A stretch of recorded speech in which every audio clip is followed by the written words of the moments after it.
Hi everyone, welcome to Glitch Guru. In today's video, we'll show you how to mirror your Samsung Galaxy phone or tablet to any TV.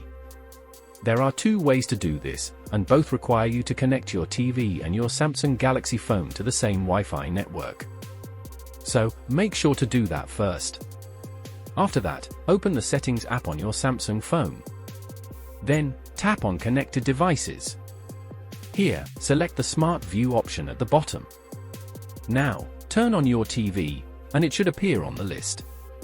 Once it does, tap on it, and you should receive a notification on your TV. Just hit Allow, and your phone screen will appear on the TV.